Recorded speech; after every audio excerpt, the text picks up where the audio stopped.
possibilité d'avoir accès à ces pays.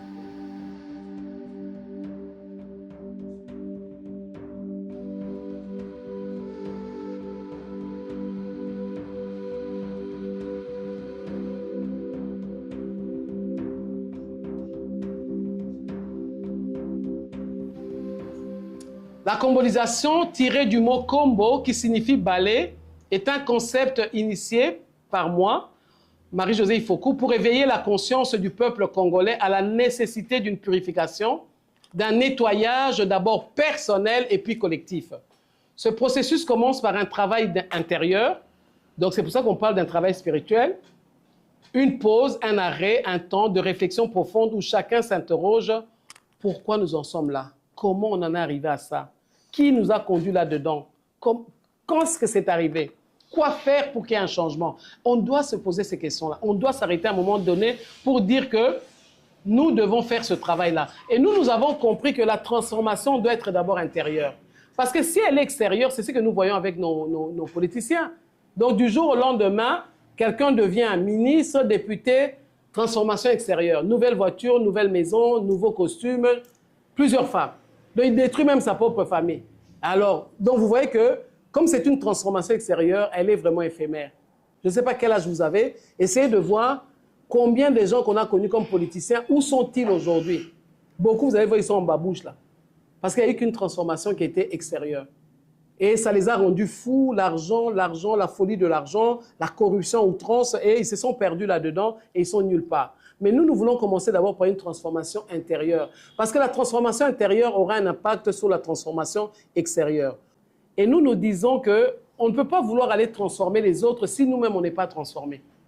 Tu vois, il y a des gens qui sont courageux. Azui Kombo, dans les saletés, à gogo des voisins, à Kombo les panaïs. Donc c'est un peu ça. Donc tu ne peux pas prétendre aller aider les autres sans avoir fait un travail personnel. Donc nous, dans le mouvement Kombo, le travail est d'abord individuel. Il faut que chacun se pose la question d'abord de savoir pourquoi moi je suis congolais et je suis aussi misérable. Pourquoi moi je suis congolais, je vis dans cette pauvreté-là alors que je suis riche normalement. On est riches nous tous comme on est là. En réalité. Je vous dis la vérité. Et ça parce que vous avez une habileté, ou bien vous avez ou bien vous avez des solutions que vous avez habité. Mais commençons d'abord par cette prise de conscience-là, à comprendre que nous devons nous renouveler nous-mêmes intérieurement. Vous croyez que ça n'a pas d'impact? Ça a un grand impact. Parce que quand tu changes ta façon de réfléchir, quand tu changes ta façon de voir les choses, tu vas voir qu'il y a plein de problèmes qui vont commencer à tomber. Donc le premier point de la combolisation, c'est une prise de conscience. Je ne sais pas d'où tu viens, je ne sais pas ce qui s'est passé dans ta famille, peu importe, on s'en fout. C'est pour ça que je voulais parler de la foi chrétienne. Parce que dans la foi chrétienne, tu nais de nouveau, mais spirituellement. Tu nais de nouveau, tu es une nouvelle personne à l'intérieur de toi. Tu as toujours l'identité congolaise en termes de nationalité. Tu es congolais. Mais à l'intérieur de toi, tu es d'un royaume que personne ne voit, qui est puissant. Mais je voudrais le résumer pour qu'on ne revienne pas tout le temps sur ce mot-là, pour que ça ne dérange pas certaines personnes. Tu es né d'un royaume d'amour. Comme ça, tu as le mot chrétien. Parce que quand on parle de chrétien, c'est l'amour. Donc, tu es né d'un royaume d'amour. Il faut que tu comprennes ça. Donc, si chez toi, on ne t'a pas aimé, si chez toi, on t'a battu, peu importe ce qui s'est passé dans ta vie, comprends que quand tu entres dans le mouvement Kombo, tu entres dans une nouvelle vie. Et cette nouvelle vie, elle est intérieure. Cette nouvelle vie, elle est d'abord amour. On ne t'a pas aimé, mais comprends que tu dois commencer par t'aimer toi-même. Naïbi papa, mais moi, je viens seulement de te faire comprendre que comment ce travail-là intérieur, parce que ce travail intérieur va impacter notre environnement. Bon, c'est l'attention. Environnement d'abisso, chaque semaine, scandale est là. Banato banana bakabila, tilelo. Naïbi so, naza besoin que tout le monde a banda comme kaka. Bon, moi, chaque semaine, il y a un scandale. Et pour finir, et comme une dérision. Vous ayez des rêves. Donc, on a une préoccupation à Congo, au fond, les réseaux sociaux, donc, les réseaux sociaux dictent ta vie. La situation dans laquelle nous nous trouvons aujourd'hui, elle est préoccupante. Et regardez la guerre qui est à l'est du pays, et comme la monde normal pour Nabiso. Tout vivant normal, tout mariage, fête, anniversaire, normal. Alors, comment voulez-vous que les gens à l'extérieur vous considèrent?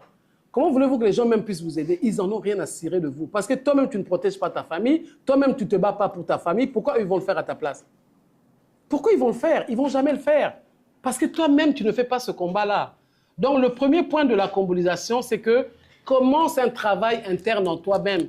Commence à laver ton cœur toi-même. Commence à libérer tout ce qui est déjà passé, à ne plus retenir des choses qui viennent de ton passé. Accepte que nous commençons une nouvelle vie. Tout à l'heure, le slogan était, Kali, les ténèbres ne régneront plus. Les ténèbres, là, bon, on a monté mon lili. Mon lili, c'est une image. C'est pour dire le mal. Le mal ne peut pas continuer à régner dans le Congo. Et ça, c'est notre slogan à nous, parce que nous avons dit, on arrête là.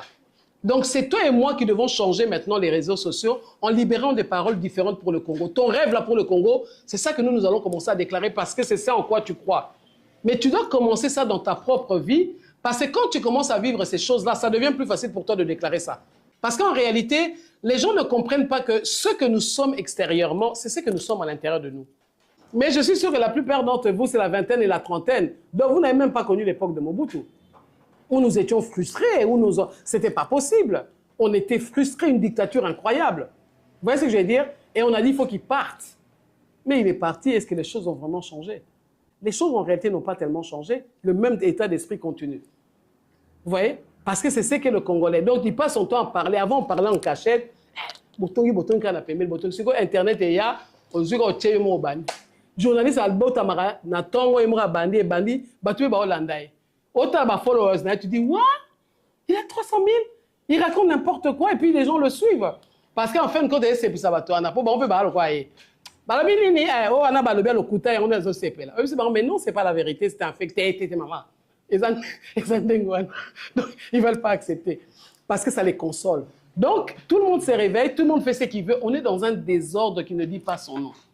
Alors moi, je voudrais tout simplement nous dire à nous qui avons accepté d'entrer dans le mouvement Combo, prenez le temps quand vous êtes chez vous de faire cet exercice-là, de dire, de même savoir d'où je viens, là où je suis rendu aujourd'hui, pourquoi j'en suis là. Vous pouvez le faire de manière générale par rapport à ce pays, mais décidez que cette date-là, aujourd'hui, tu te donnes même un délai. Il faut que des choses changent en moi. Je ne peux pas continuer à demeurer dans cette misère-là pendant que je vis dans un pays qui est riche, qui est mon pays.